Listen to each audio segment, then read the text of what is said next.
여러분 오늘 66쪽입니다. 66쪽. 66쪽을 보겠습니다.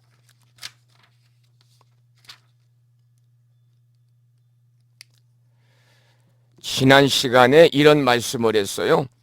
생하자는 부모요, 성하자는 붕우다.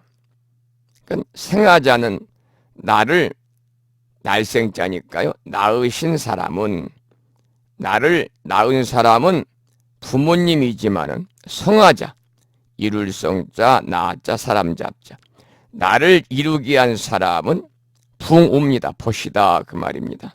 여러분 주변이 좋아야 됩니다. 특히 우리 법부님들은 선친우, 선우, 우리 도반들 중에서도 선친우가 있고 악친우가 있고 그렇거든요. 선친우를 여러분들 도반으로 두셔야 우리가 수행하는 데에 걸림이 없고 수행하는 데에 마장이 끼지 않습니다. 자, 오늘은 66쪽을 보겠습니다. 66쪽에 그 경문을 한번 읽어보지 함께요. 제가 이제 수업 시간마다 말씀을 드립니다만 오프라인방 같으면은 아무개 법부님이 몇 쪽 경문을 한번 큰 소리를 읽어보세요, 이렇게 말씀을 드리고 읽어봐야 됩니다. 듣기만 하는 것보다는 본인이 읽어봐야 되고 중요한 부분에서는 밑줄도 치시고 부연 설명하는 내용들을 메모할 수 있으면 책에다 메모하시고, 책에다 메모하세요. 이 책을 여러분들 한번 보시면 깨끗하게 해가지고 대물려줄 일이 있습니까? 책에다가 밑줄도 치시고 또 중간중간에 부연 설명하는 내용들 중에서 필요한 내용이 있으면 프리노트에서 정리도 하시고, 그렇게 해서 여러분 공부하셔야, 읽고 쓰고 하셔야만이 더 오랫동안 기억에 남습니다. 66쪽 경문 읽겠습니다. 함께 읽어보겠습니다. 혹 어떤 보살은 모든 법의 본성이 밑줄을 치시고요. 혹 어떤 보살은 모든 법의 본성이 두 가지 모습이 없는 것 같이, 두 가지 모습이 없는 것이 마치 허공과 같은 줄로 보며, 또 어떤 불자는 마음에 아무런 집착이 없어서 이 미묘한 지혜로서 최상의 도를 구합니다. 자, 그러면 거기 나와 있는 그 설명에 법의 본성에 관해서 말씀을 좀, 그 내용을 교재를 보고 공부하고 부족한 면을 제가 좀 불성, 공성에 관한 말씀을 부연해서 설명드리도록 하겠습니다. 교재 보시고요. 모든 법의 본성이 무엇입니까? 뭐라고 쓰여 있습니까? 공성이라고 쓰여 있습니다. 공성입니다. 빌공자, 성품, 성자입니다. 공성입니다. 불성이라고 말해도 좋지요, 그랬습니다. 불성은 공성입니다. 우리 마음에 아상, 인상, 중생상, 수자상이 없어지는 것이, 아니 원래부터 우리 마음에 사상이라고 그래서 녹사자를 쓰죠. 네 가지. 아상, 인상, 중생상, 수자상이 본래 없음을 아는 것이 공성이요, 그것이 불성입니다. 그러니까 마음에 네 가지 상대해야 할 사항이 없는 것, 이것을 공성이다, 불성이다, 그렇게 말합니다. 우리가 자성불이라는 말을 많이 하잖아요. 자성불. 스스로 자자, 성품, 성자, 부처불자. 이 자성불이라는 것이 곧 자성공이거든요. 그래서 불자가 빌공자와 맥을 같이 하는 거예요. 장엄하는 것, 장엄된 것이 불이 아니라 그 반대로 텅 비어가지고 공한 것이 불이다, 그 말입니다. 그러니까 우리가 진정한 불성 공성이라고 하는 것은 장엄조차도 상이라는 것을 우리가 알아야 된다는 거죠. 모든 법의 본성이 무엇입니까? 공성입니다. 불성이라고 말해도 좋지요. 공함으로 두 가지 모습. 즉 서로 다른 모습이 없이 평등한 한 가지입니다.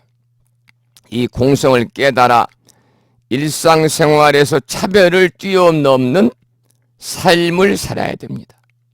우리가 차별을 뛰어넘으면요, 다른 사람과 나를 비교할 이유도 없죠. 다른 사람과 나를 비교하지 않으면 어때요? 마음이 평화롭고 넉넉해지고 사람으로 사는 맛을 그때서야 제대로 느낄 수가 있습니다. 우리가 살면서 여러분, 다른 사람과 비교, 나의 살림살이, 내 남편, 내 아내, 내 자식들 뭐 등등 여러 가지 비교들을 하잖아요. 비교하는 가운데 괴로움이 시작이 되는 거예요. 그래서 여기서는 우리가 이 차별을 하지 않으면, 비교하지 않으면, 차별을 뛰어넘어서 비교하지 않으면 마음이 평화롭고 넉넉해지고 고통이 없으니까요. 그야말로 사람 사는 맛을 제대로 느낄 수가 있다, 그런 말이죠. 제법의 공한 본성을 보게 되면 모든 법의 공한 본성, 모든 법의 공성을 보게 되면 마음에 아무런 집착이 없습니다. 집착이 없으니까 어떻겠어요? 훨씬 더 멋있고 행복한 삶이 열리겠죠. 그 길이 바로 뭐냐? 행복의 삶이요. 그 길이 위없는 길이고 그 길이야말로 최고의 삶이다, 그런 말씀입니다. 제가 조금 전에 이 불성은 공성이고 우리들 마음에 아상, 인상, 중생상, 수자상이 본래 없음을 아는 것이 진정한 공성이다, 그런 말씀을 드리면서 자성불이라고 하는 것 역시 곧 자성공을 얘기하는데, 장엄된 것이 불이 아니라, 장엄된 것이 부처가 아니라 그 반대로 텅 비어 공한 것이 부처다. 장엄조차도 상임을 알아야 된다, 그런 말씀을 드렸죠. 이 미혹된 자들이 말하는 자성불은 10중 8구는 자리야 이 네 가지 사상 중에서 수자상입니다. 그것은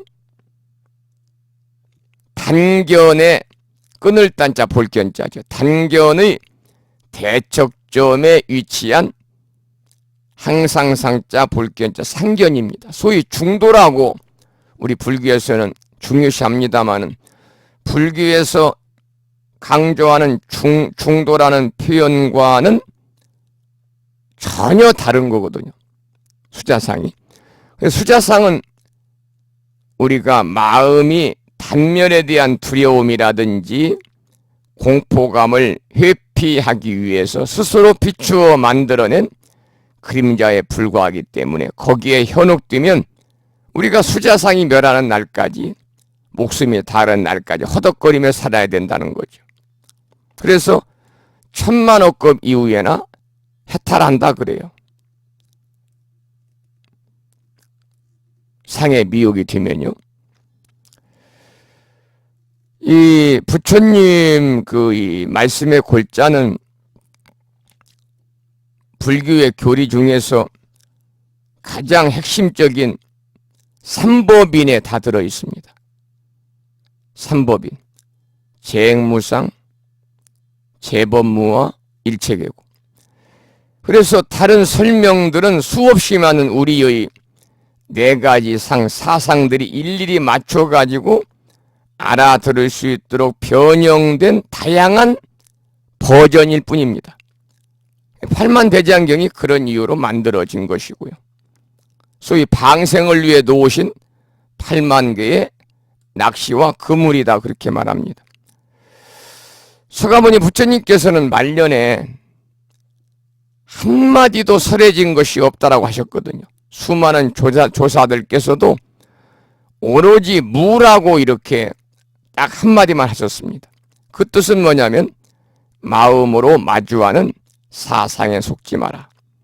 그런 것은 본래 없는 무라고 하는 것을 간명하게 설명한 것입니다. 이 평상심이 도라는 말이 있잖아요. 평상심시도다. 이것도 같은 의미예요. 바람이 불지 않으면 파도가 치지 않는 바다와 같은 것이 본래 우리 마음이라는 겁니다. 바람이 불지 않으면 파도가 치지 않는 바다와 같은 것이 본래 우리의 마음이다. 여기서 바람이 불지 않는다는 것은 인연연기고 파도가 치지 않는다는 말은 네 가지 사상의 생멸을 말합니다. 그래서 마찬가지로 바람이 불면 파도가 치는 것을 잘 알아야 우리가 허둥대지 않거든요. 이건 역시 우리의 마음이다. 이제 그런 뜻인데요. 여기서 우리가 오늘 불성이 공성이다. 불성 즉 공성이요. 자성불이고 자성공이다. 자성불 즉 자성공이라고 하는 내용을 여러분이 오늘 기억을 하시면 좋겠습니다. 자, 그 67쪽을 보겠습니다. 67쪽에 경문 본문을 함께 읽어보겠습니다.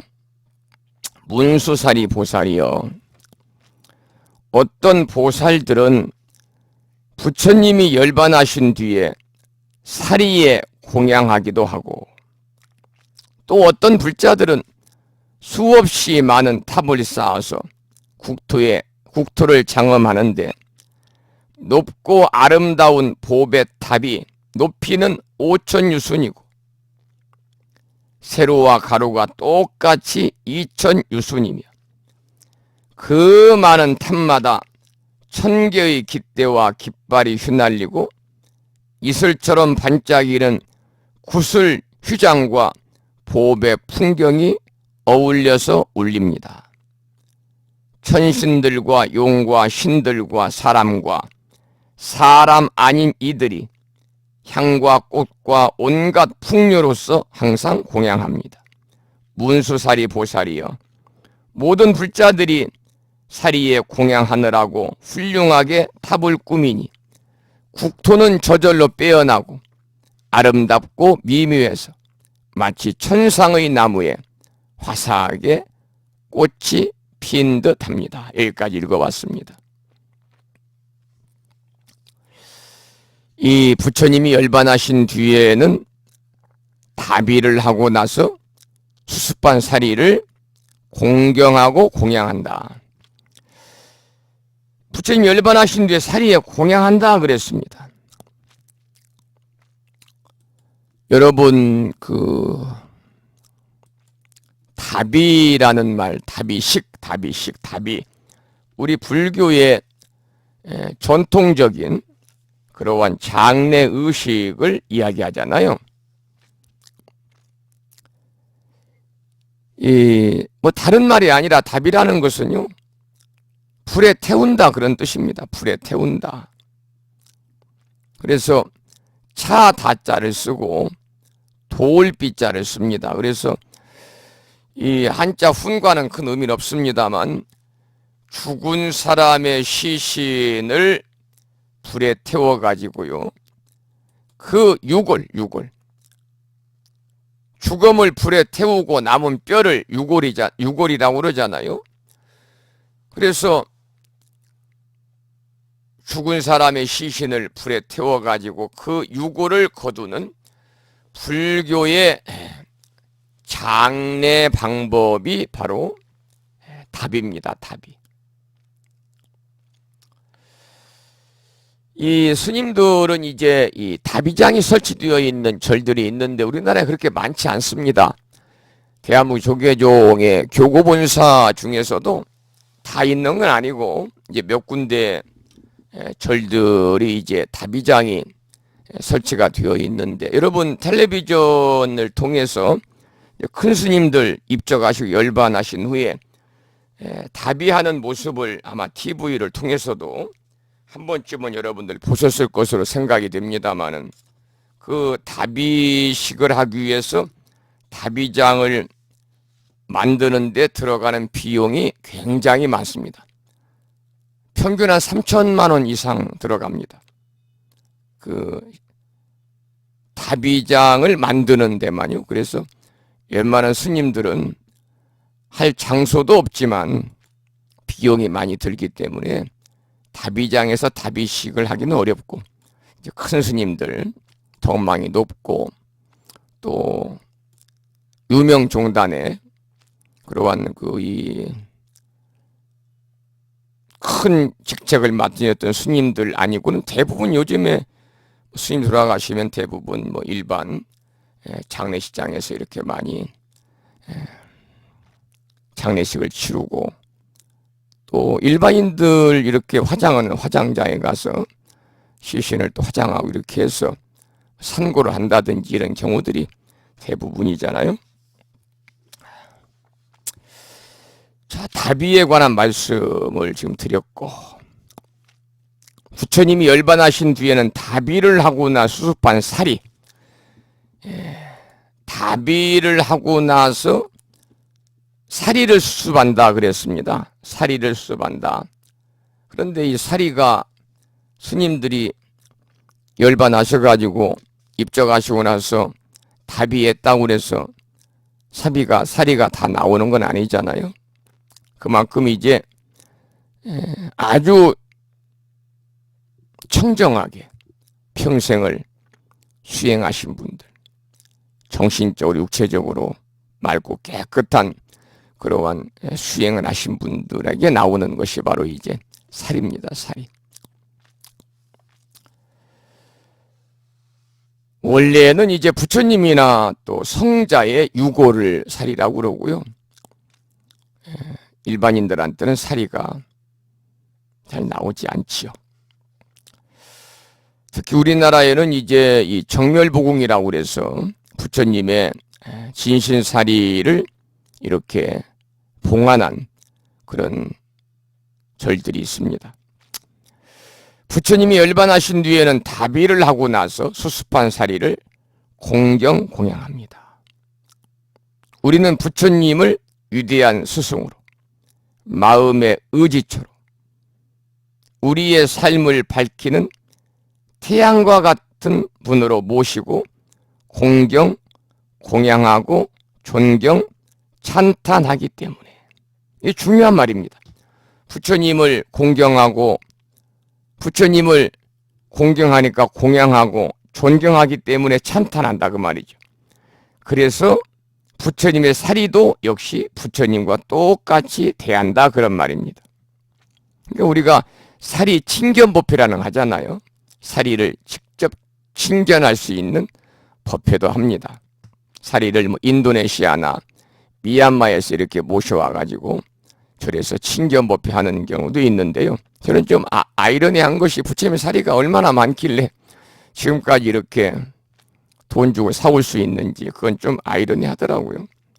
어쨌든 간에 사리도 부처님과 똑같이 공경하고 공양하고 존경하고 찬탄해야 되는 대상이다 그런 말입니다. 탑을 쌓아서 사리를 그 안에 모시고 부처님처럼 존중하고 받들며, 우리가 탑에 이제 사리를 모시고 탑돌이 한다든지, 또 탑돌이를 안 해도 절에 가서 탑 앞에서 우리가 그냥 지나치지 않잖아요. 합장하고 예를 갖추고 우리가 갑니다. 생시에 부처님 대하듯이 하는 거죠. 공양물도 올리고요. 탑에는 보통 부처님의 사리를 모시는데 사리가 없을 경우에는 대신 경전을 씁니다. 그래서 탑 속에 경전이 들어있는 경우도 상당히 많습니다. 웬만한 사찰들은 뭐 전부 다 거기에 부처님 사리가 안 들어있으니까요. 대부분 10이면 9군데는 경전을 모시고 있다 이렇게 봐야 되겠죠. 그리고 후대에 이르러서 불상을 모시고, 부처님 당시에는 불상이 없었으니까요. 부처님이 열반하시고 나서 500년 후부터 불상이 이렇게 모시고 이제 부처님을 예배 올리는 형식으로 발달이 됐다고 그러고요. 초기에는 탑만 이렇게 조성을 해서 거기에 부처님의 신신사리를 봉안하고 부처님을 대하듯이 공경하고 공양하고 예경하고 찬탄했다 그 말이죠. 부처님의 사리를 모신 보배탑의 높이가 5,000유순이고 여기 나오거든요. 또 어떤 불자들은 수없이 많은 탑을 쌓아서 국토를 장엄하는데 높고 아름다운 보배탑의 높이는 5,000유순이고, 그러니까 부처님의 사리를 모신 탑의 높이가 5,000유순이고 가로 세로 길이가 2,000유순이라고 그럽니다. 가로 세로 길이가 세로와 가로가 똑같이 2,000유순이며 그랬잖아요. 1유순이 14.4km, 대강 40리 정도를 우리가 1유순이라고 그럽니다. 유순. 그 유순은요, 소달구지가 물론 인도에서 그 예전에 우주적인 개념으로 거리를 재던 단위인데요. 소달구지가 하루에 이동할 수 있는 거리랍니다. 소달구지가 하루에 이동할 수 있는 거리예요. 그래서 여기서 나오는 14.4km는 약 40리. 소유순입니다. 소유순이 있고 중유순 60리, 대유순 80리 이렇게 유순이 나누어져 있습니다. 그러니까 1유순이 대략 14.4km인데 5,000유순이라면 어때요? 상상할 수 없는 높이입니다. 그것이.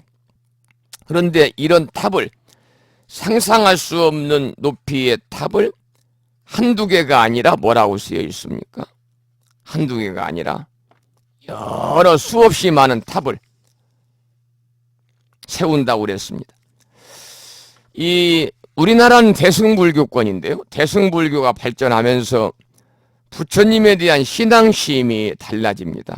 초기 불교는요, 부처님을 역사적인 인물로서 위대한 스승으로 살다가 가신 어른으로 받들여 섬겼고, 그리고 신심이 돈독해지고 믿는 마음이 확장되면서 또 부처님의 가르침에 대한 은혜와 감동이 커지면서 부처님을 한때는 또 신격화하는 경향도 나타났다가, 그리고 이제 중국으로 와서 선불교 쪽으로 와서는 신처럼 받들던 부처님이 서가모니 부처님 한 분에 그치지 않고 깨달으신 사람을 모두 다 부처님이라고 이해하게 되었고, 그렇게 또 신앙하게 됐죠. 결국은 누구나 다 깨달으면 부처님이다.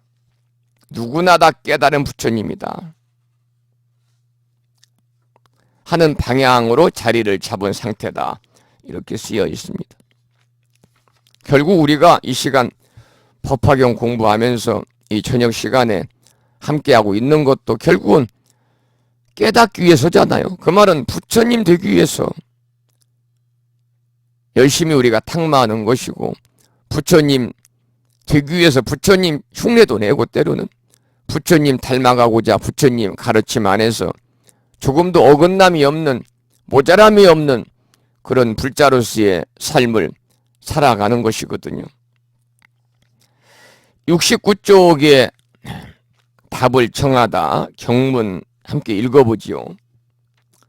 부처님께서 광명을 놓으시니 저와 대중들은 이 세계의 여러 가지 훌륭하고 아름다운 모양을 잘 봅니다. 부처님의 신통과 지혜가 희유하여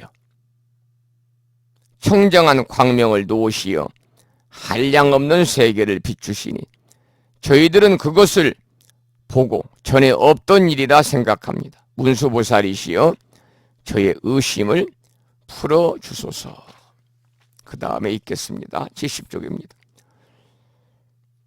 여기 사부대중들이 문수보살님과 저를 우러러봅니다. 세존께서는 무슨 일로 이러한 광명을 놓으십니까? 개소해진 미륵보살이 문수사리 보살에게 하는 말씀입니다. 답을 청하는 내용이에요. 보살께서 대답하여 저희들의 의문을 풀어주고 기쁘게 하소서. 장차 무슨 이익이 있다고 이러한 광명을 놓으십니까? 부처님께서 보리도량에서 얻은 미묘한 법을 설하시려는 것입니까? 저희들을 위하여 수기를 주시려는 것입니까? 모든 부처님의 세계가 온갖 보배로 장엄함을 보며 여러 부처님을 배우게 되오니 작은 인연이 아닌가 합니다. 문수사리 보살이여, 사부 대중과 용과 신들이 모두 보살님을 우러러 비우니 무슨 뜻인지 말씀하여 주소서. 자, 거기에 대한 이제 설명 부분이 쭉 오늘 길게 이어졌거든요. 그 내용을 함께 보고, 이 본문 중에서 우리가 이제 다른 내용은 조금의 설명을 드리겠습니다만은, 이 수기라는 말이 나오잖아요. 수기. 저희들을 위하여 수기를 주시려는 것입니까? 이때 숫자는요, 주다. 줄 숫자입니다. 줄 숫자. 그리고 기자는 적는다. 적을 기자, 기록할 기자를 써요. 필기할 때요. 이 부처님이 그 제자들에게 수행을 통해서 얻은 깨달음의 결과로, 부처님이 제자들에게 수행을 통해서 얻은 깨달음의 결과로 언제 어디서 부처가 되리라고 하는 예언을 주는 것이, 예언을 주는 것이 바로 수기입니다.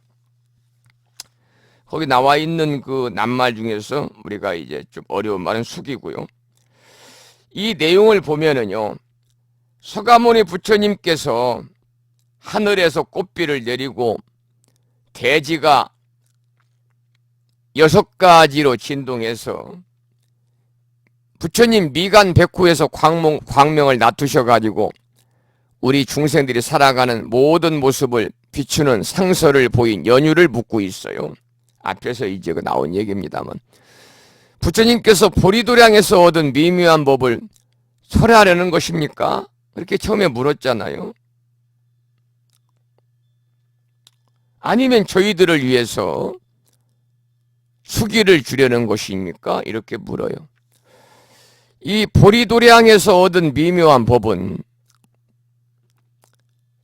석가모니 부처님께서 6년 고행의 말미에 부다가야 보리수 아래에 앉으셔가지고 마왕 파순의 항복을 받은 뒤에 샛별을 보고 얻은 깨달음을 이야기합니다.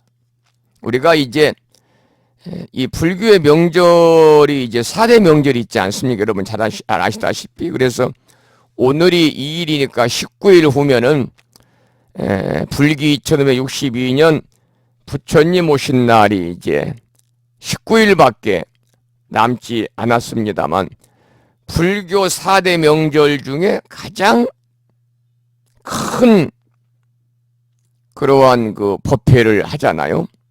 법회를. 근데 이제 불교의 4대 명절 중 여기 나오는 내용은 부처님 태어나신 날, 부처님 오신 날이죠. 4월 초파일, 부처님이 출가하신 날 다음역입니다. 2월 초여덟의 날. 이게 이제 부처님께서 깨달음을 얻기 위해서 소위 수행자의 길로 들어선 날이잖아요. 그리고 부처님께서 이제 깨달음을 이루신 날, 부처님 성도일이라고 그래서 음력 12월 초여덟의 날, 또 부처님께서 육신의 몸을 벗으시고 법신, 진리의 세계로 들어가신 날, 음력 2월 보름, 부처님 열반일입니다. 그러니까 부처님 열반일 2월 보름 말고는 전부 다 초8의 날이에요. 4대 명절이요. 여기서 말하는 것은 바로 부처님 성도를 얘기하는 겁니다. 이 깨달음의 내용을 연기의 도리를 깨달았다고 합니다. 연기의 도리를 깨달았다. 그런데 부처님께서 잘 들어보세요. 깨달음을 이루기 위해서 고행하셨나요? 진리를 체득하기 위해 고행하셨나요? 아니면 모든 존재의 실상이 공이라는 것을 알기 위해서 고행하셨나요? 그것도 아니라면 연기의 이치를 알기 위해서 출가하셨나요? 네 가지로 이제 의문을 적어놓고 결론은 아니다 그랬습니다. 아닙니다. 부처님께서는 인간이 피할 수 없는 고통. 여러분, 우리 인간이 피할 수 없는 고통은 생로병사잖아요. 그 생로병사의 고통을 보시고 그 고통의 해결을 위해서 부처님은 출가 수행을 하셨고, 그래서 마침내 부다가야의 보리수 아래에서 참된 사유를 거친 뒤에 비로소 음력 2월 보름날 부처님께서 깨달음, 성도를 하신 거예요. 여기서 이제 그 인간이 피할 수 없는 고통, 생로병사의 고통을 보시고 생로병사의 고통을 해결하기 위해서 출가를 결행하셨다 그랬는데, 그 내용이 이제 우리가 부처님 생애를 공부를 하다 보면 나오는 사문유관에 관한 그 내용을 여러분들 알고 계시죠? 서가모니 부처님이 이제 태자로 계실 때 가비라성 밖으로 놀러 나가셨다가 동남, 서, 북 네 군데 문에서 네 가지 형태의 사람을 만나요. 동문 밖에서는 노인을 만나죠. 남문 밖에서는 병든 사람을 만나요. 서문 밖에서는 죽은 사람을 만나요. 죽은 사람 상해 나가는 모습을 봐요. 북문 밖에서는 승려를 만나요. 그래가지고 인생의 네 가지 괴로움인 나고 늙고 병들고 죽는 괴로움을 보고 출가를 결심한 이를 우리는 사문유관이다 그러는데요. 바로 부처님께서는 이 사문유관, 그래서 사문유관 상이라는 게 있잖아요. 바로 부처님이 출가하시게 된 결정적인 계기가 바로 사문유관입니다. 그래서 사문유관을 통해서 부처님은 인간의 삶을 아주 깊게 통찰을 하시고 그 고통을, 생로병사의 고통을 보시고서 그 고통을 해결하기 위해서 출가 수행을 하고 마침내 부다가의 보리수 아래에서 참된 사유를 거친 뒤에 명상에 들어가서 비로소 깨달음을 이루셨는데, 그 깨달음의 내용이 과연 무엇이었느냐? 흔히 마음을 깨달았다 이렇게 말하기도 하고, 마음을 깨달았다, 또는 연기의 이치를 깨달았다 이렇게 말합니다. 그러니까 연기의 도리, 연기의 이치를 깨달았다는 말은 지극히 교학적이고 초기 불교적인 표현인데, 반면에 대승불교나 선불교에서는 흔히 마음을 깨달았다고 말합니다. 마음을 깨달았다. 그래서 우리나라 불자들에게 부처님 무엇을 깨달으셨냐고 물어보면 대개가 마음을 깨달았다 이렇게 대답을 한다는 거죠. 여러분 잘 아시는 말씀이지만 불교는 마음을 깨닫는 공부잖아요. 마음을 깨닫는 공부고 또 마음 닦는 공부입니다. 우리가 지금 이 법화용 공부를 하는 것도 우리가 마음을 닦는 하나의 과정이고 마음을 깨달아가는 하나의 과정이다 이렇게 볼 수가 있는 거죠. 그런데 그 연호는 이렇다 그 말이죠. 72쪽을 보겠습니다. 지금부터 1500년 전 달마 스님께서 중국에 도착해 보니 이미 많은 경전이 전해져 있었습니다. 여러분 혹시 집에 달마 스님 이렇게 그 표구해가지고 또 족자로 집에 뭐 수맥이 흐른다 그래서 수맥이 흐르는 방 쪽에 걸어놨다든지 사업하시고 장사하시는 분들은 또 달마 스님을 달마를 집에다 걸어놓으면은 애군이 없어지고 사업이 번창하고 하는 일마다 잘 된다고 그래서 한때는 이 달마도를 홈쇼핑에서도 팔았고요. 또 스님들이 이렇게 탁발을 다니면서도 팔기도 하고 그랬는데 우리 법부님들은 뭐 그런 방편으로 수맥을 잡는다든지 또는 집에다 복을 불러일으킨다든지 복을 불러온다든지 애군을 없애준다든지 이런 의미로 달마도를 집에다 걸어놓은 분은 안 계시겠죠? 안 쓸데없는 그 말씀입니다. 달마 대사님은 달마도에는 달마 대사님이 들어가 계세요. 달마 스님이에요, 스님. 1500년 전 인도에서 중국으로 건너와서 중국의 선불교를 처음으로 이렇게 창조하신 전한 그러한 선종의 초조가 바로 달마입니다. 그래서 우리가 달마 대사는 우리가 앞에서 합장하고 공경하고 예를 갖춰야 할 대상이지 달마 대사가 수맥을 잡아주고 애군을 물리쳐주고 집에 복을 불러들이는 분은 아니다 그런 말씀을 드립니다.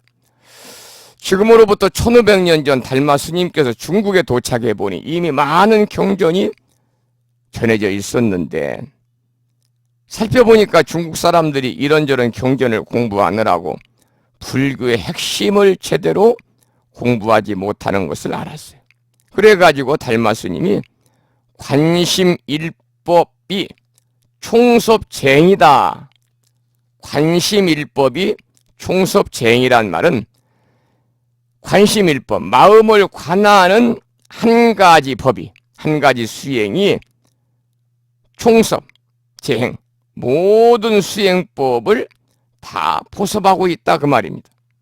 여기서 이제 총섭 재행할 때 총자는 거느릴 총자, 몰아잡을 섭자 그래서 마음을 관하는 일법, 이 한 가지 수행이 재행, 모든 수행법을 총섭 다 포섭하고 있다. 그러니까 육바라밀이나 수행이나 육바라밀 수행이나 간경, 우리 이제 대승불교권 중에서도 우리 한국불교 같은 경우는 여러 가지 제가 불자들의 수행을 강조하고 있습니다만 그 중에서도 육바라밀 수행을 많이 강조하고 있잖아요. 육바라밀 수행. 여러분들 오늘 또 전라북도 군산에서 저희 고등학교 10년 선배님인데 군산시청에 그 총무국장으로 이제 오래전에 정년 퇴직하신 분이신데 해마다 부처님 오신 날이 되면 부심사에 그 연등 공양 올리기 위해서 오세요. 오늘 또 비가 오는데 오셨더라고요. 멀리서. 그러면서 스님 달력을 스님이 지난 연말에 보내줬는데 집에 걸어놨더니 거실에 아는 친구가 와서 동자승이 너무나 마음에 든다고 달력을 가져갔습니다. 달력 있으면 한 부만 주세요. 그래서 제가 달력을 드리면서 선배님 달력에 보면은 월화수목 금토에 보시, 지계, 인욕, 정진, 선정, 지혜라고 써 있는데 그 내용이 무슨 내용인지 아십니까? 그랬더니 잘 모르신대요. 그래서 잠깐 설명을 해드렸더니 그러냐고. 아, 참 좋은 이야기라고 그러는데 그러시던데 그게 바로 뭐냐면 육바람의 수행이잖아요. 보시, 지계, 인욕, 정진, 선정, 지혜. 그래서 이 육바람의 수행이나 또는 간경이나 경전을 눈으로 보는 거예요. 볼간자고 연불이나 주력. 대다라니 주문을 이룬다든지 진을 이룬다든지 이런 주력 등 모든 수행을 다 포섭하고 있는 것이 관심법이다. 그래서 그 후로 마음 깨치는 공부를 최상승법으로 삼았다. 이런 얘기가 나오네요. 우리가 이제 관심법 얘기를 했습니다마는 관심법. 원래 불교 마음 수련법 가운데 하나입니다. 그래서 자신의 그러한 내면을 잘 들여다보고 성찰해 가지고요. 자신의 본래 마음자리로 돌아가는 것이 바로 관심법 수행이에요. 관심법 수행. 그 궁예라고 하는 옛날에 그 텔레비전에서 한번 나왔습니다만 궁예가 자신에게 있다고 주장한 그 초능력 그것이 관심법이거든요. 관심이 볼관자 마음심자 남의 생각을 읽어내는 능력 그래서 미륵 관심법이다 이렇게 부릅니다마는 이 궁예가 이제 그 미륵 관심법을 통해서 특히 온만이 반매움 이렇게 주문을 전 국민들 그때만 해도 국민이라는 표현은 아니고요. 전 이 나라 사람들이 이루겠다는 말도 있습니다만. 자, 그 다음 보면 직지인심 견성성불도 영향이 크다. 직지인심. 지금 우리가 이제 마음을 깨치는 불교 공부가 마음을 깨닫는 공부고 마음 닫는 공부라고 하는 그 연원에 관해서 함께 보고 있는 거죠. 불교 공부가 마음을 깨닫는 공부고 마음을 닦는 공부다. 첫 번째는 관심법. 두 번째는 직지인심이 견성성불이다. 그래서 이 말은요. 우리가 불립문자라 그래서 불립문자. 아니불자 설립자를 쓰죠. 문자를 세우지 않고 곧바로 사람의 마음을 가리켜서 부처가 되게 하는 거. 이게 직지인심 견성성불입니다. 팔만대장경에 가득한 부처님의 가르침을 한마디로 표현하면 불교는 한마디로 하면 마음심자가 된다는 심. 그래서 일체유심조다. 이렇게 하는 거예요. 모든 것은 다 마음이 만들어내는 거다. 그래서 불교를 한마디로 말하면 팔만대장경을 한마디로 정의한다면 한자로 마음심자예요. 마음심자. 여기서 나오는 직지인심 견성성불이 나옵니다. 잠깐 좀 우리가 중요한 내용이니까 설명을 좀 드리면 조금 전에 말씀을 드린 것처럼 깨달음을 설명한 내용이에요. 특히 선종에서. 우리나라에서는 이 대한불교 조계종의 종지를 삼고 있는 겁니다. 그러니까 즉 다시 말씀을 드리면 선중에서 깨달음을 설명한 말이 직지인심 견성성불인데 불립문자.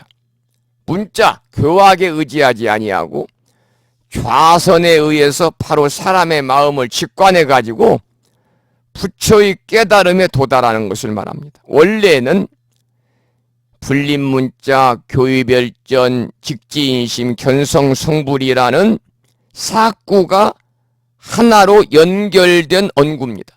불립문자 교의별전 직지인심 견성성불이라는 네 구가 하나로 연결된 말인데 이것을 이제 잘라서 직지인심 견성성불이다. 그런데 사실은 이 네 구절을 뗄래야 뗄 수 없는 관계를 맺고 있는 거죠. 왜냐하면 불립문자 교의별전 직지인심 해야만이 견성성불을 할 수 있다는 거죠.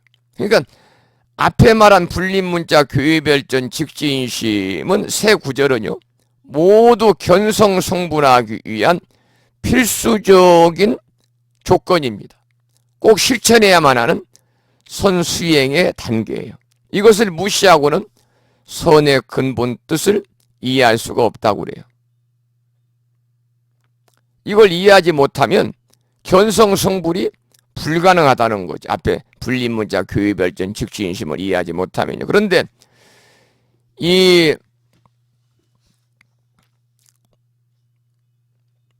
직지인심 견성성불 직지인심은요 곧바로 사람의 마음을 가리킨다 그 말입니다. 직지인심 사람의 마음을 곧바로 사람 마음을 가리킨다. 곧직자잖아요. 가리킬 자. 그러니까 문자나 언어를 빌리거나 또는 외적 대상에서 찾는 것이 아니라 자기 안의 마음을 잘 응시해가지고 직접 단번에 마음의 근원을 파악하는 겁니다. 다시 말씀을 드리면 마음 깊숙이 내재하는 순수한 본심, 순수한 본성에 투철하는 것이다. 이것이 바로 자기를 구명하는 것이고 자기에 투철하는 거죠. 그러니까 직지의 대상이라고 하는 것은 바로 뭐냐면 직지의 대상은 바로 가리키는 것은 자기 밖이 아니라 자기 속에 존재한다. 그렇기 때문에 밖에서 구하지 말고 안에서 구하라고 그러잖아요. 마음 밖에서 찾는다면 외적 대상에 사로잡히게 돼가지고 그 결과 망상이라든지 미혹된 마음이 일어나가지고 마음의 본성을 이해하지 못한다는 겁니다. 그래서 해능대사라든지 또는 중국의 임재 선사 같은 분들 여러 조사들은 밖을 향해 구하지 말라. 그래서 한자로 망명의구라. 망명의구. 밖에서 구하지 말라. 이렇게 경계의 말을 했습니다. 우리 불교에서는 중생과 부처가 둘이 아니고 하나라고 그러잖아요. 마치 물과 얼음의 관계와 같은 거예요. 어떻습니까? 그 얼음도 물이잖아요. 그러니까 물을 떠난 얼음이 없듯이 중생밖에 따로 부처가 없다는 거죠. 바로 중생에게서 부처를 구해야지 멀리 찾아서는 안 된다. 그러니까 이 말은 마음밖에 아니라 마음 안에서 곧바로 본심, 본성을 투철해야 한다고 이렇게 말을 하고 강조하는 겁니다. 그리고 이제 이 견성성불은요, 자기 본성을 보면 부처가 된다는 거죠. 그러니까 자기 본성을 본다는 것은 다시 말씀을 드리면 자신의 본래 모습, 자기 본성을 본다는 것은 자기 자신의 본래 모습을 깨쳐서 알면 부처가 된다 그 말인데 견성성불이 그러면 자신의 본래 모습이 뭐예요? 참나입니다. 참나. 참나를 깨쳐서 알면 부처가 된다. 그러니까 여러분이나 저나 모든 인간이 본래부터 가지고 있는 불성을 깨달아 가지고 자기 자신이 본래 부처였음을 깨치게 되면 그대로 부처가 된다 그 말이에요. 이 견성성불은 자기 자신이 곧 부처임을 깨달아야 한다고 하는 선종의 이치를 나타내는 대표적인 말이 바로 견성성불입니다. 여러분, 견이라는 것은 볼견자, 눈으로 본다, 돌이켜 본다, 뭐 이런 뜻이잖아요. 그러니까 보는 것과 깨쳐 아는 것이라는 뜻이 함께 함축된 글자입니다. 그리고 견성의 성은 뭐냐? 본심. 이 성품 성자입니다만 본심, 본성을 말해요. 성은 마음의 본질, 마음의 주체, 마음의 실체로서 선문에서는 불성, 자성 또는 본래 면목이라고도 말하는데 달마대사가 말한 마음도 단순한 마음이 아니라 본심, 본성을 가리키는 겁니다. 그래서 방금 말씀을 드린 것처럼 견과 성이 합쳐진 말이 견성인데 견성이란 견불성의 준말입니다. 불성을 본다. 다시 말하면 깨친다. 그런 뜻입니다. 그러니까 불성은 뭐냐? 곧 중도를 의미하고 견성은 뭐냐? 중도의 자각입니다. 그러니까 견성성불은 중도를 자각해서 자기 본성, 참나, 참마음, 본마음을 깨치면 부처가 된다 그런 뜻입니다. 그러니까 본래의 자기 면목, 본식 그대로 자기 본성을 깨치면 성불할 수 있다 그 말이에요. 그리고 진리는 마음 밖에 있는 것이 아니라 마음 안에 있기 때문에 우리가 수행을 통해서 누구든지 수행을 통해서 본래 면목을 찾게 되면은 그것이 곧 성불이 되는 것이다. 이런 말씀이 바로 직지인심 견성 성불입니다. 자, 그러면 다시 이제 교재로가 72쪽에 직지인심 견성 성불의 영향도 아주 큽니다. 방금은 직지인심 견성 성불에 관한 설명을 상세히 드렸고요. 이 말은 불림문자라 해서 문자를 세우지 않고 곧바로 사람의 마음을 가리켜서 부처가 되게 합니다. 팔만대장경에 가득한 부처님의 가르침을 한마디로 표현하면 마음심이 됩니다. 그래서 일체유심조라고 하는 겁니다. 모든 것은 다 마음이 만들어낸다. 또 고려시대 보조 진울스님의 진심직설은 우리의 참마음이 무엇인지를 바로 이해하도록 가르쳐주는 명저입니다. 좋은 책이다 그 말이지. 저서다. 거기에 보면 일체의 경전과 선어록의 낱말은 전부 마음의 다른 표현이라고 말하고 있습니다. 지금 이제 마음의 다른 표현이 나오는 거예요. 진심 이명이에요. 참마음의 다른 이름들. 그러니까 마음의 다른 표현들 한번 보죠. 그리하여 보살개경에서는 마음 바탕, 심지라고 하는데 심지, 온갖 선을 내기 때문이고 마음을 심지라고 그래요. 보살개경. 반야경에서는 보리라고 그래요. 보리라고 그러고 이 반야경에서는 보리라고 하는데 부처님의 본체가 되기 때문이다. 보리는 깨달음이잖아요. 그래서 반야경에서는 보리라고 하는데 부처님의 본체가 되기 때문이고 화엄경에서는 법계라고 하는데 서로 사무치고 융통하여 포함하기 때문이고 금강경에서는 열애라고 하는데 온 곳이 없기 때문이고 지금 마음을 전부 다 다른 이름으로 경전에 나오는 내용을 들어 설명하고 있는 거예요. 금강명경에서는 여여라고 하는데 진실하고 항상하여 변하지 않기 때문이고 정명경에서는 법신이라고 하는데 보신과 화신이 의지하는 것이기 때문입니다. 지금 마음을 설명하고 있는 겁니다. 마음의 다른 이름을. 기신론에서는 진여라고 하는데 생명이 없기 때문이고 열반경에서는 불성이라고 하는데 삼신의 본체이기 때문이고 우리가 이제 여러분들 불교 기초교리 다 공부했잖아요. 불교 기초교리를 공부하면서 삼신불 사상에 관한 내용을 그때 불교 입문을 통해서 우리들이 공부를 해서 여러분들 기억이 좀 남아있겠죠? 삼신불. 대승경조, 대승론의 대표적인 이 불신관입니다. 법신불, 보신불, 그리고 또 하나는 응신불. 그래서 부처의 유형에 따라서 이렇게 세 가지로 나누는데 법신불은 깨달음의 경지, 지혜, 진리 그 자체를 얘기하죠.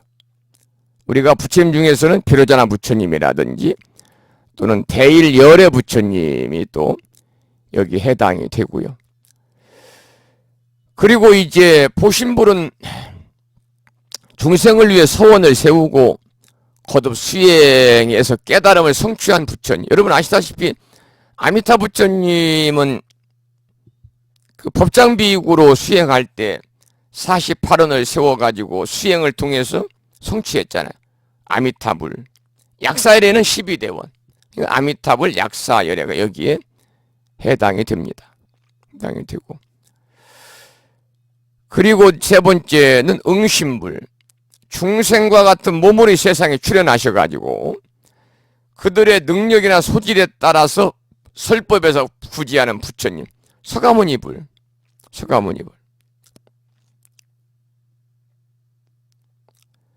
또 서가모니 부처님 이전에 출연했다는 과거불. 그 다음에 미래의 도솔천에서 이 세상에 내려와 가지고 용화수 아래에서 성불한다는 미륵불. 이 응신불에 해당이 되는 거죠. 이 세 가지가 바로 삼신불이에요. 삼신불. 열반경에서는 불성이라 하는데 삼신의 본체이기 때문이고, 원각경에서는 총지라고 하는데 공덕을 흘려내기 때문이고, 승만경에서는 열애장이라고 하는데 숨겨 덮고 포용하기 때문에, 여러분들 그 전에 우리가 불교대학에서 공부할 때요, 열애장 사상에 대해서 그때 설명을 제가 드린 걸로 알고 있습니다. 열애장 사상. 이것은 뭐냐면 중생은 본래부터 열애가 될 수 있는 가능성을 가지고 있다는 사상이. 중생은 본래부터 열애가 될 수 있다는 가능성을 갖추고 있다는 것이 사상이 바로 열애장 사상입니다. 그러니까 모든 중생의 탐심, 분노심, 이런 이 번뇌 안에 은밀히 갖추어져 있는 그 자성청정한 열애 법신, 즉 중생 안에 감추어진 열애의 인을 가리키는 거죠. 이게 열애장이에요. 한마디로 다시 말하면 번뇌로 말미암아 나타나지 않고 있는 자성청정심이 이제 열애장이거든요. 열애장 사상 설명을 전해드려서 생략하고요. 그 다음에는 요의경이라는 경전에서는 원각이라고 하는데 어둠을 부수고 홀로 비추고 있기 때문입니다. 원각경도 있잖아요. 원각경. 그러나 이 모든 가르침들은 전부 뭐냐? 마음이다. 마음 하나다. 그래서 수선사, 영명수선사가 유심결에서 하나의 법에 1000가지 이름이 있는 것은 인연을 따라 이름을 지었기 때문이라고 하신 말씀이 이것입니다. 자, 우리는 지금 이제 진심이명, 마음의 다른 표현들을 쭉 살펴보았어요. 또 어록에 있는 조사 스님들의 말씀도 때에 따라 다릅니다. 때로는 바른 안목이라고 그러는데 유의의 모습을 비추어 밝히기 때문이고, 때로는 묘한 마음, 묘심이라고 하는데 비고 신령스럽고 고요히 비추기 때문이고, 때로는 주인옹이라고 하는데, 이제 옹자는 어르신네 옹자입니다. 때로는 주인옹이라고 하는데 원래부터 짐을 졌기 때문입니다. 또 때로는 밑이 없는 바리떼다. 그래서 무저 발이라고 그래요. 바리떼 발자. 밑이 없는 바울처럼 무한히 담을 수 있기 때문이고, 때로는 다함이 없는 등불이다. 그래서 무진 등입니다. 없을 무자, 다한 찐자, 다할 찐자, 등잔 등자. 때로는 다함이 없는 등불이라고 하는데 밝은 빛으로 미혹한 유정을 비추어 꿰뚫기 때문입니다. 때로는 뿌리 없는 나무, 묵은 뿌리 없는 나무. 여기서 숫자가 아니라 묵은 목이야 되겠네. 이 오자 나왔네. 뿌리 없는 나무, 그래서 묵은 목이라고 합니다. 목자인데 무숫자를 썼군요. 뿌리가 있는 나무는 뿌리를 잘라버리면 죽고 맙니다. 하지만 마음은 영원하여 처음부터 뿌리가 없으니 잘라버릴 수 없기 때문입니다. 대승경전과 조사록의 모든 표현들을 한마디로 말한다면 마음 밝히는 가르침이다. 이렇게 말할 수가 있다는 거죠. 서가모니 부처님께서도 보리도량에서 얻은 미묘한 법도 결국은 마음이기에 이런 이야기를 하는 겁니다. 74쪽 보겠습니다. 또한 아함경과 반야부 경전, 그리고 대승불교의 이면에 깔려있는 가장 중요한 것이 연기의 이치입니다. 법화경에서도 공성에 대한 이야기가 자주 나옵니다. 공성에 대한 말씀을 제가 드렸죠. 자세하게. 연기의 이치 또한 우리가 바로 알아야 합니다.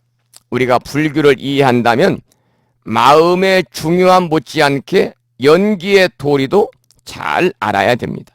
연기의 이치는 바로 존재의 법칙입니다. 모든 존재에는 존재의 법칙이 있고 존재의 원리가 있습니다. 그래서 연기의 이치와 마음의 문제 가운데 어느 것이 더 중요하거나 덜 중요하지 않고 둘 다 똑같이 중요한 것이고 서로 상관관계를 맺고 있다 그 말이죠. 마음도 연기의 법칙에 따라 존재하는 것이고 연기의 법칙도 결국은 우리 마음의 본질을 밝히기 위해서 꼭 알아야 되는 법칙이다.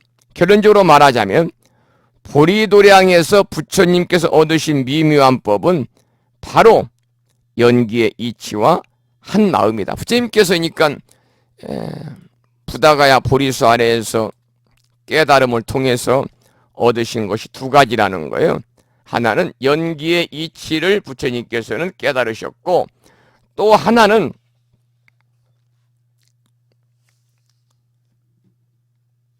마음을 깨쳤다.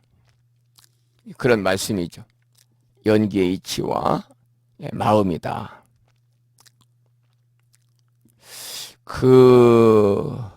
부처님이 이제 연기를 깨달았다. 그렇게 이제 나오잖아요. 연기를 깨달았다. 부다가의 보리수 아래에서 부처님께서 참선에 명상에 드셔가지고 깨달으신 내용이 두 가지인데 하나는 연기요, 하나는 마음이다 그랬는데 이 경전을 보면요. 그 자바함경에 나오는 얘기인데요. 그 부처님 제자가 부처님 물어요. 부처님 연기법은 누가 만든 것입니까? 부처님이 이렇게 대답을 하셨어요. 연기법은 내가 만든 것이 아니다. 그렇다고 어떤 절대자가 있어서 만든 것도 또한 아니다. 이 연기법은 붓다인 내가 이 세상에 출현하거나 출현하지 않거나 법계에 항상 있는 것이다. 다만 나는 이 법을 스스로 깨달았고 보편타당한 깨달음을 이루어서 모든 중생을 위해서 분별에 연설하고 드러내 보이는 것뿐이다. 그러니까 부처님께서 연기법은 붓다인 내가 이 세상에 출현하거나 출현하지 않거나 법계에 항상 있는 것이다 그랬거든. 이 말은 뭐냐면 법계에 존재하는 일체 만물은 연기한다는 거예요. 나는 다만 이 법을 스스로 깨달았고 보편타당한 깨달음을 이루어 모든 중생을 위해서 그랬거든요.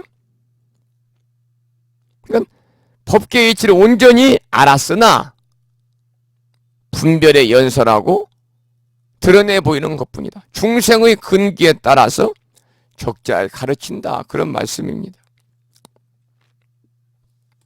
그러니까 부처님께서 깨달음을 이루신 두 가지가 연기의 이치와 마음이다. 한 마음이다. 다음으로 또 한 가지 중요한 질문이 여기서 지금 나오는 본문에서 이제 질문한 거예요. 아까요. 저희들을 위해서 수기를 주시려는 것입니까? 이렇게 물어요. 수기는 다른 경전에서도 자주 나오지만 법화경에서 나오는 중요한 내용이 수기입니다. 법화경 부처님께서 열반을 앞두고 마지막으로 말씀하신 경전이에요.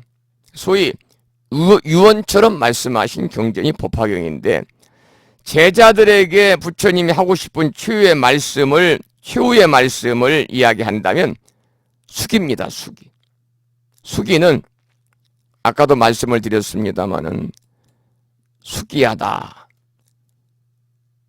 부처님이 그 제자들에게 수행을 통해서 얻은 깨달음의 결과로서 언제 어디서 어떤 이름에 부처가 되리라고 애연을 주는 걸 수기라고 했는데 수기는 모든 사람이 그대로 부처님이다. 인불사상이죠. 모든 사람이 그대로 부처님이라는 것을 보증하는 일입니다. 이것이 바로 인불사상이에요. 인불사상. 미래의 그대는 이런저런 과정을 거쳐서 부처가 될 것이다. 그대는 하나 그대로가 하나도 부족함이 없는 부처다 그 말입니다. 이제 앞으로 이제 우리가 이 법화경을 공부를 쭉 하다 보면 법화경 하권에 제20장에 상불경 보살품이 나오거든요. 상불경 보살품, 상불경은 모든 만나는 사람마다 다 공경한다고 그랬잖아요. 존중하고 공경합니다. 왜냐하면 당신은 부처가 되실 분입니다. 바로 이 법화경 이런 사상이죠.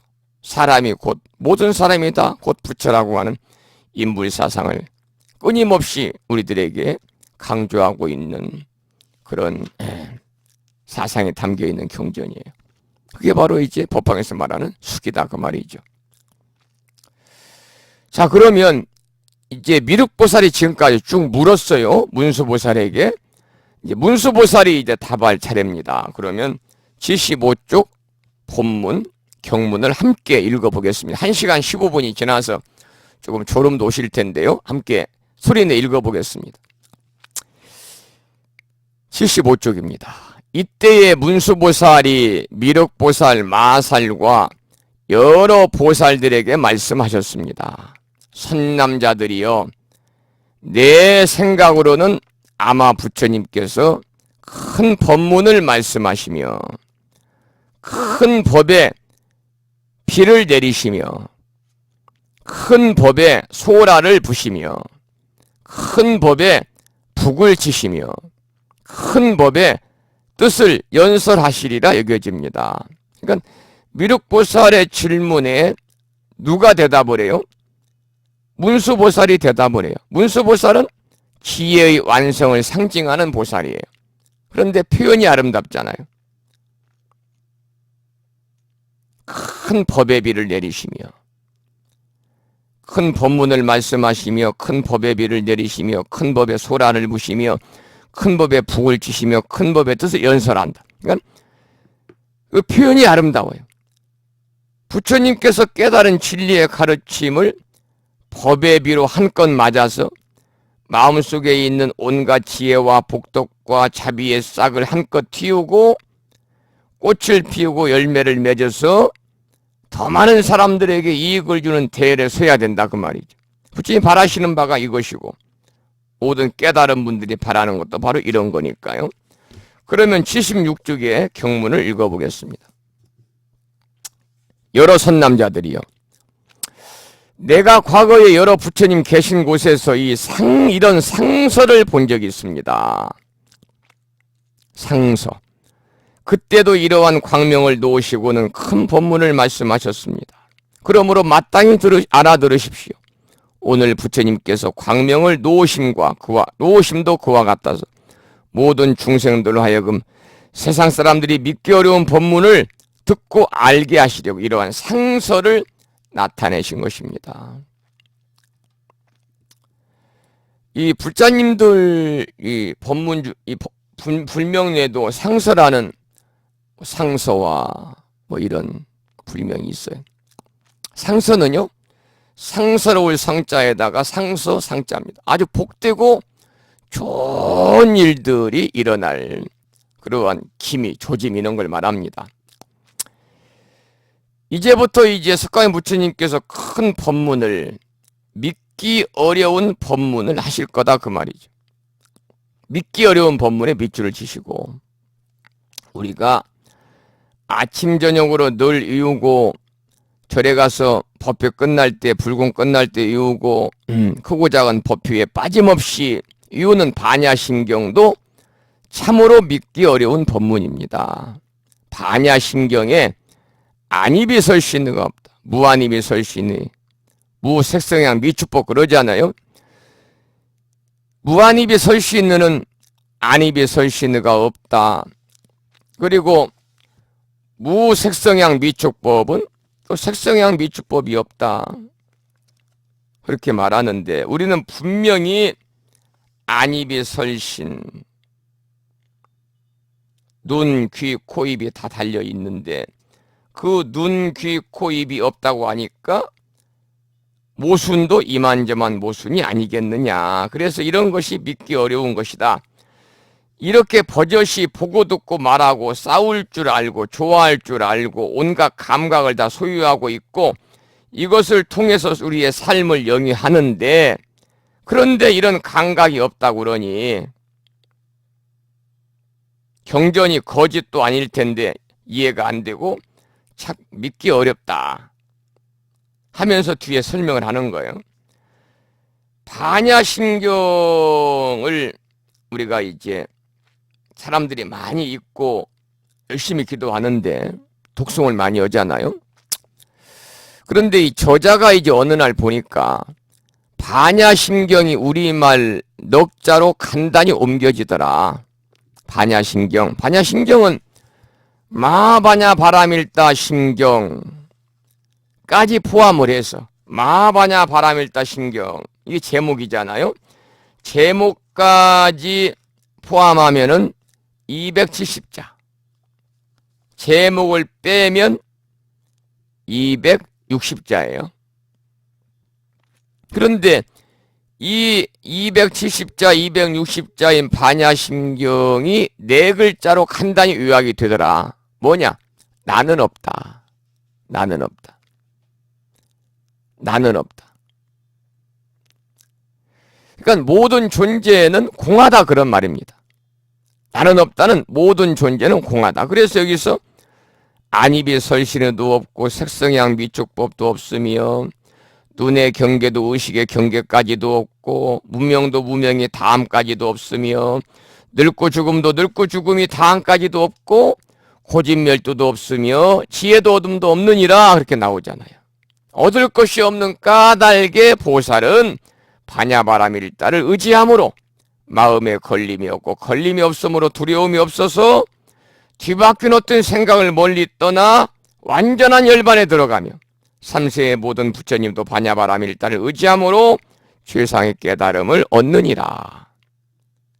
반야바람일다는 가장 신비하고 밝은 주문이며 위없는 주문이며 무엇과도 견줄 수 없는 주문이니 온갖 괴로움을 없애고 진실하여 허망하지 않음을 알지니라. 이제 반야바람일다주를 말하리라. 아제아제 바라 아제 바라 성아제 모지 사바가 끝나요. 바로 그겁니다. 모든 존재는 공하다. 그러니까 안입이 설시은도 없고 색성한 미축법도 없다. 우리가 이렇게 생각하면 아까 믿기 어려웠던 말씀들이 다 믿어지게 되는 거죠. 또 한 가지 이제 믿기 어려운 말이 있는데 인불입니다. 인불. 사람이 부처다. 일반적으로 사람들은 불제자든 아니든 간에 부처님이라고 그러면은 위대한 지혜와 자비와 온갖 능력과 신통 변화를 가지신 모습을 떠올리는데 온갖 번뇌와 망상과 못생기고 무식하고 질투심과 모함, 시기심 등을 갖가지 추한 모습을 가지고 있는 불완전한 사람이 그대로 부처님이라고 그러니까 이것 또한 믿기 어려운 일이다. 그래서 반야심경에 나오는 얘기, 인불에 관한 얘기 이 두 가지가 참으로 믿기 어려운 일이더라. 그래서 문수보살이 말하는 거예요. 본문에서 세상 사람들이 믿기 어려운 법문을 듣고 알게 하시려고 이러한 상서를 나타낸 것이다. 그러면서 이제 과거에 계셨던 등명 1월 등명 부처님의 이야기를 시작하는 거예요. 과거에 있었던 1월 등명 부처님의 이야기를 하는 거죠. 문수보살이. 자, 이제 본문을 78쪽인데 시간이 1시간 만에 거의 돼가지고 제가 이 무창불교대야 카페를 보니까요 광덕화 법우님께서 오늘 조금 늦게 덕광거사님도 그렇고요 전라북도 군산시에 살고 계신 덕광거사님이 늦게 조금 늦게 출석하셨고 그리고 경상남도 진주시에 살고 계시는 광덕화 법부님께서도 조금 늦게 출석을 하셔서 두 분 출석부에 출석하신 걸로 정리를 해놨습니다. 오늘 결석하신 분 불러보지요. 대구의 감노영 법부님, 부산의 수경신 법부님, 울산의 지견아 법부님, 대구의 지덕화 법부님, 대구의 천복신 법부님 결석하셨는데, 이 결석하셨다고 제가 부른 법부인 중에서 출석하신 분이 계시면 또 착오가 있으면 안 되니까요.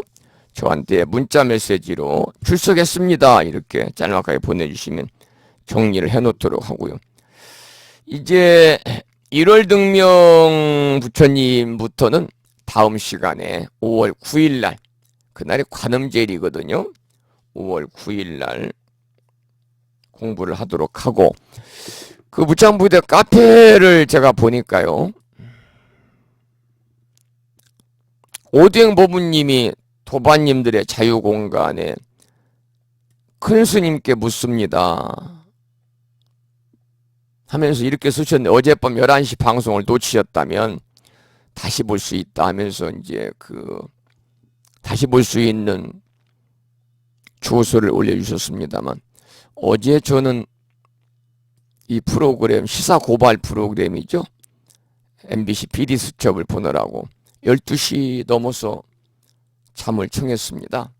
왜냐하면 출간 승려니까 관심이 있잖아요. 또 부처님 오신 날 얼마 안 남았고, 이 불교에 대한 고발 프로그램이라고 해서 봤는데, 여러분 보신 분도 많이 계실 거예요. 제가 이 말씀을 왜 드리냐면, 우리가 절에 다니면서 사람 쫓아다니면 안 됩니다. 그러니까 우리 법부님들, 불자님들 중에서 보면은요, 스님을 따라서 절을 이동하는 분들도 많이 계세요. 그러니까 이제 부심사야 개인 사찰이니까 제가 죽을 때까지 특별한 일이 없으면, 부심사 주지 탄핵할 일 있습니까? 평생 이제 주지고. 이 절은 주지로 오라고 해도 오실 분이 안 계세요.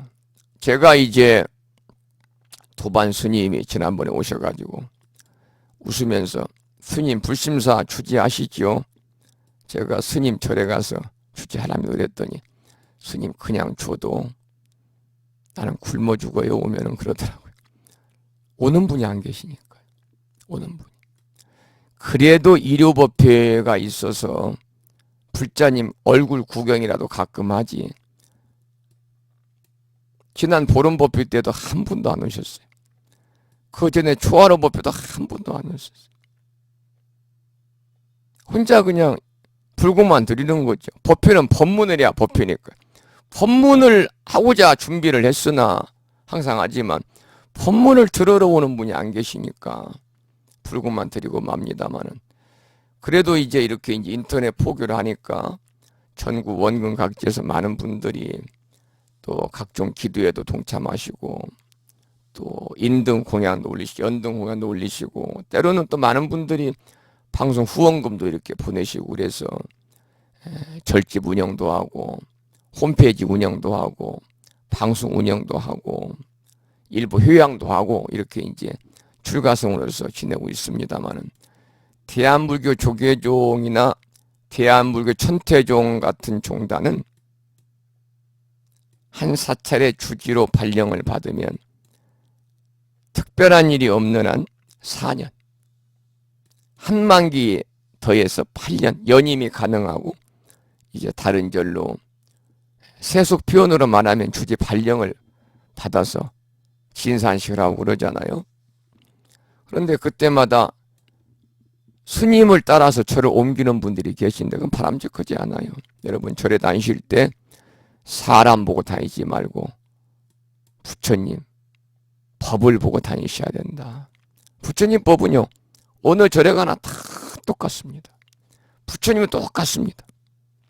사람 마음이 변덕스럽고 때로는 바람에 부는 갈대와 같아서 조금 스님한테 좀 서운한 일이 있으면 그 절 안 가고 딴 절 가고 뭐 이런 경우가 많이 있지 않습니까?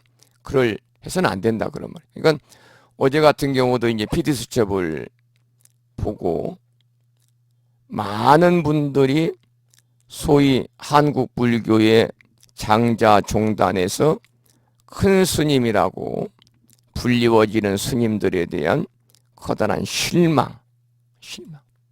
실망을 넘어서 낙담과 분노를 하신 분도 있을 거예요.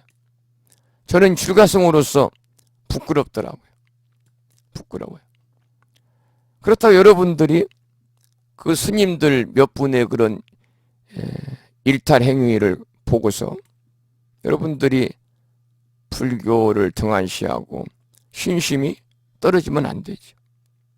그럴수록 더욱더 여러분들이 불교계에는요, 일탈 출가성으로서의 그러한 본분을 망각하고 막행막시 해서는 안 되는 바라이죄에 해당하는, 바라이죄는 말 그대로 승려의 자격이 없어지는 겁니다. 멸하는 겁니다.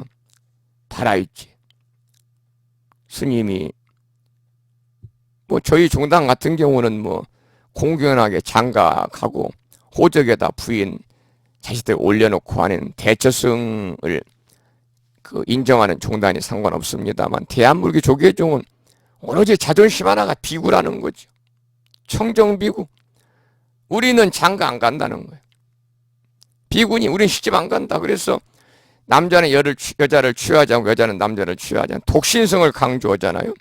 그런 종단에서는요, 은처 어찌어찌 해가지고 여자를 만나가지고 요즘 말로 미투 한다든지, 또는 그 사이에 여자와 스님 사이에 아이가 있다. 그러면 이것은 첫 번째 음행에 해당이 되기 때문에 절에서 쫓겨나는 일입니다. 살생, 도둑질, 거짓말, 망어 이런 것들이 이제 바라일지인데요. 이 몇 분 스님들의 그러한 일탈 행위로 인해서 많은 아주 이 시대에 청정하게, 청빈하게 정말 올바른 부처님 법 전하면서 출가한 승려로서의 참 아름답고 보기가 좋은 그런 수행자의 삶을 살아가는 분들 많이 계시거든요.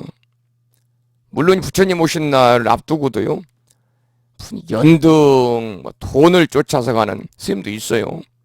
연등을 무슨 크기에 따라서 얼마 막 정해놓는다든지, 연등의 색깔, 황금등이니 무슨 등이니, 연등의 위치에 따라서 등값이라고 하면 그건 예의가 없고요.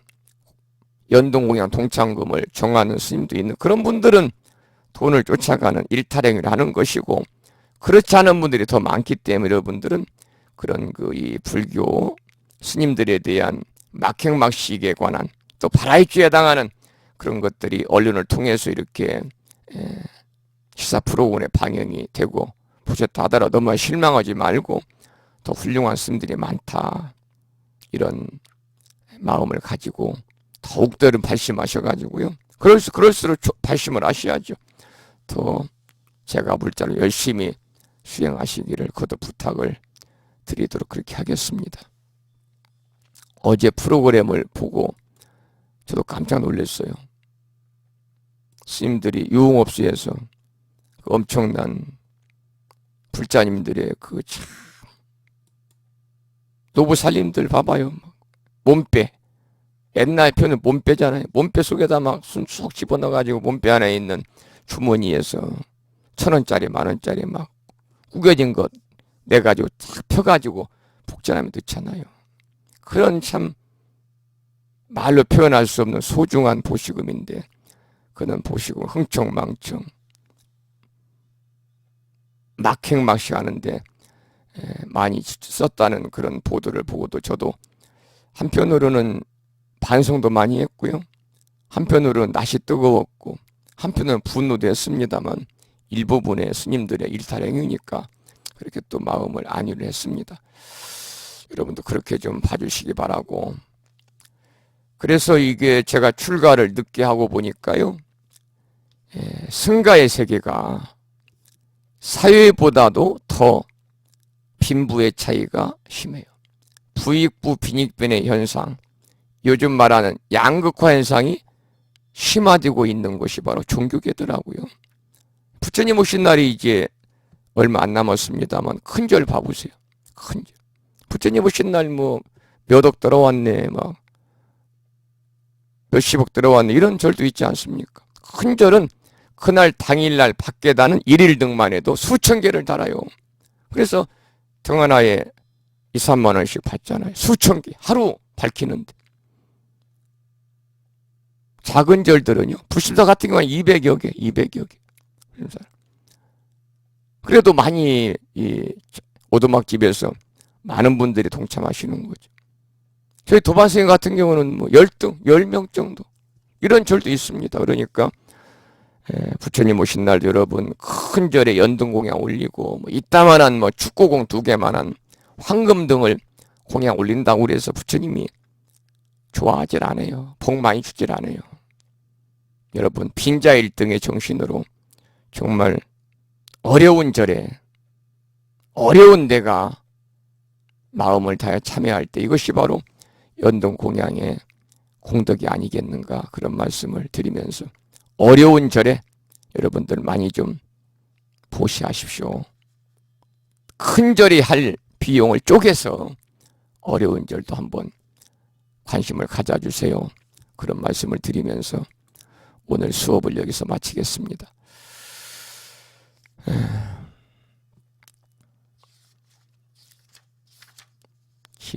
진도는 걱정 안 해도 됩니다. 뭐 앞으로 2년인데요. 뭐 천천히 나가면서 천천히 빨리빨리 나가는 것보다 천천히 이렇게 나가면서 공부하겠습니다. 자, 이제 9시 37분이 돼서요. 노래 한 곡 듣고 제가 조금 그 분위기 깔아앉는 말씀을 드렸으니까 노래 한 곡을 듣고서 오늘 강의 마치겠습니다. 불심사 도량이요. 꽃들이 만발했어요. 혼자 보기 아깝네요. 그래서 준비한 노래는 꽃들이 만발한 이곳에 지금 공부하고 있는 법화경 내용을 또 이렇게 가사를 만들어서 야운이라는 제가불자가 불렀다고 그러죠. 꽃들이 만발한 이곳에 노래 한 곡 듣겠습니다. 꽃들이 만발한 이곳에라는 찬불과 함께 들었고요. 9시 42분이네요. 바람이 불고요. 비가 좀 내리고요. 기온이 밤이 되니까 떨어져서 제법 쌀쌀합니다. 이럴 때 여러분 주무실 때 또 체온관리 잘못하시면요 또 감기 걸립니다. 이럴 때 감기가 가장 위험하다고 그러거든요. 건강하시고 여러분 편안히 주무시기 바랍니다.